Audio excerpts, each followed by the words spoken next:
Hello Pisces! Welcome sa iyong reading. This is for the month of May. So, para po sa mga patuloy na sumusuporta sa channel at nag-antay na magkaroon ng per zodiac, no? So, eto na po, na pinapakinggan ko po kayo. Maraming salamat po. At para po doon sa mga bago at kakadiscover pa lang ng channel, please do click the subscribe button, smash the like button, comment po kayo kung kayo nakaka-resonate, and hit that notification bell para ma-notify po kayo every time na tayo nagre-release ng bagong video. So, kung gusto niyo po na dalawang reading at hindi kayo nakaka-resonate dito, punta po kayo sa Babaylan TV. Yun po ang ating international channel. Ibang reading po yun, no? So, baka nandun po ang inyong reading.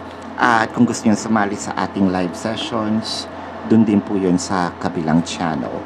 So, sumasagot din po ako ng yes or no question as long as yung format, no, sa comment section is yes or no yung pagkakatanong. So, wag po mag-atubili, no. Comment po kayo sa comment section or comment box. So, simulan na natin, Pisces, ang iyong reading.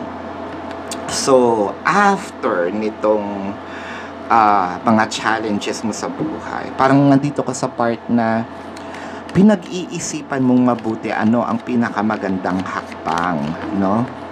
Ayan, dito natin ilagay para makita talaga si Pisces. So, at kumbaga meron din ditong temptation na bibitaw ba ako sa relasyon na ito? Pagpapatuloy ko ba? Kumbaga, naghahati with the shadows in here. No? Naghahati ang iyong pwedeng maging decision. So far, nandun ka sa gitna. Naguguluhan, kumbaga ayaw mong move or gumalaw for now. Nag-o-observe ka, no? Kumbaga, ginagamay mo yung energy, no, ng nangyayari sa buhay mo. Pisces. Tapos, kumbaga more on, ayoko ring makinig sa ibang tao. Gusto ko yung decision ko is talagang decision ko. No? Hindi yung impluensya ng kung sino pa man. With a Hierophant in here, so parang binabalanse mo ang lahat. No? The Two of Wands. So ano itong, feeling ko merong, kumbaga temptation dito, no? Na,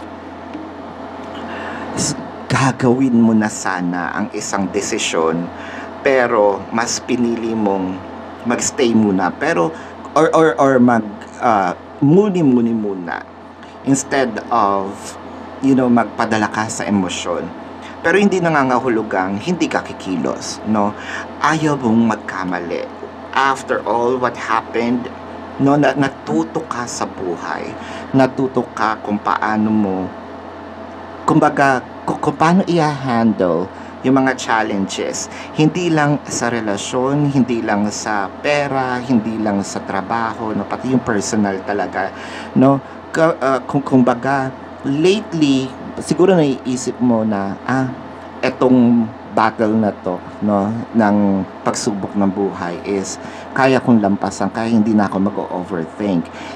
Ang ano pa naman, ang sakit ng Pisces is kapag nag-overthink ito, going down to the deepest depth of the ocean, no?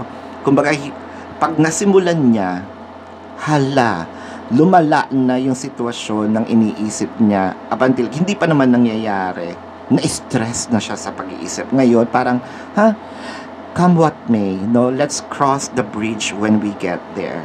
Pag dumating, at least, no? Naisip ko siya kahit papano, pero hindi ako magpapaka-stress sa mga hindi pa masyadong dumadating. With the Tower, the Judgment, the Five of Wands, especially dito sa sinasabi nating competition. So, kumbaga, sabihin nating either may pruweba ka, wala ka pang pruweba, pero feeling mo, meron talagang nakikipag-compete ka, either nakikipag-compete ka mismo sa taong mahal mo or nakikipag-compete ka sa taong sa ibang tao para sa pagmamahal ng mahal mo. So meron ba tayong third wheel dito? Eto ba yung sinasabi natin na tinitignan mong mabuti kaya ka nakikiramdam, no? Feeling ko gagawa ka ng move pero hindi muna sa ngayon, no? May tutuklasin ka pero gagawa ka ng isang hindi eksene, no? Yes, pwede natin sabihin pasabog, pero hindi siya yung para makagulo. This time gagawa ka ng isang pasabog or isang move na alam kong ako ang mananalo.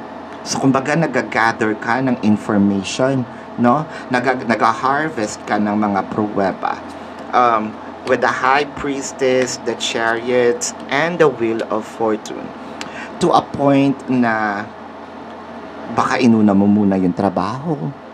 There's something about money. Probably ito yung naging issue ninyo or naging issue mo personal life. Pero meron ding travel, no? For a few numbers of you that I'm not sure, baka mahilig ka sa travel, mahilig ka sa motor, mahilig ka sa car, something about the wheels also. Baka naman meron kang business na sabihin nating ano ba, something about gulong. Hindi kasi ako mahilig, I'm sorry, hindi ko talyer, kumbaga yon. Hindi ko mawari talyer. Yan. Ano ba sa English ang talyer? It doesn't matter. Talyer. Yon. Or somewhat close to that. Or, family business nyo or business ng jowa mo, no? It may not be, pero parang ito yung nagre-resonate doon sa kalagayan mo. Somehow, merong probably bagong motor akong nakikita, no? With the Queen of Cups, the Hermit, and the Knight of Wands. So, eto na nga, no? Magkakaroon ka ng enlightenment. At sa enlightenment na to, parang, eto ang way para tatakbo or tumakbo ang relasyon namin, no? Tahimik lang sa umpisa. Wow, Mami Oni. Tahimik ka lang sa umpisa with the Hermit. So, kumbaga, binabalansin mo nga ang lahat bago. Kumbaga, eto yung part na nagtitingin-tingin ako kung ano ang ginagawa ng kakompetensya ko or ng kaaway ko or ng kalaban ko.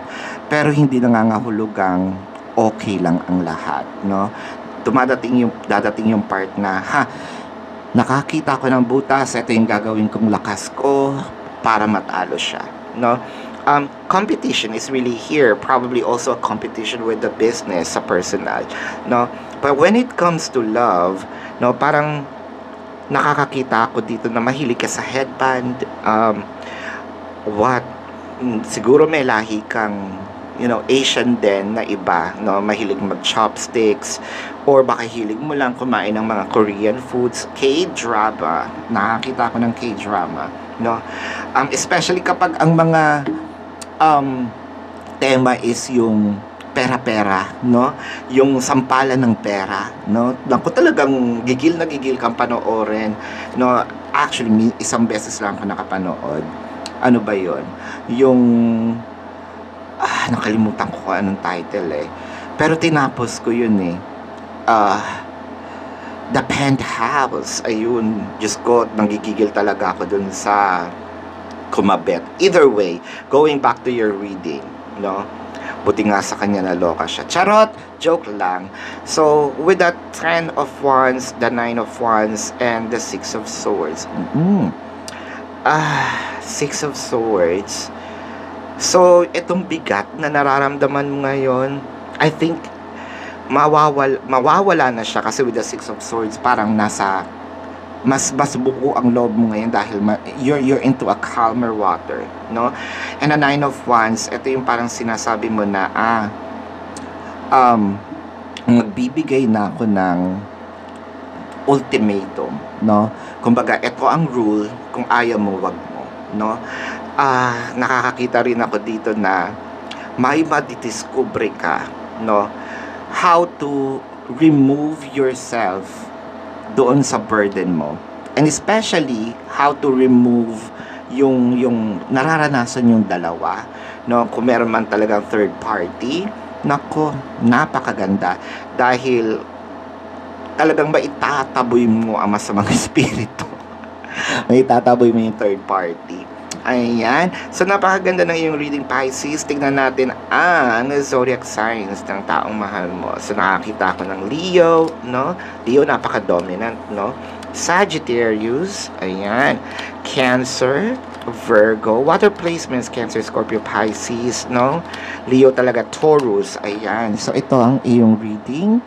Again, para po sa mga bumabalik at nagsusupport sa channel, maraming salamat po. Para po doon sa mga bago, don't forget to hit the subscribe button, smash the like button, comment below, hit that notification bell, and wag po tayong atubiling sumali sa live session sa kabilang channel, Babaylan TV.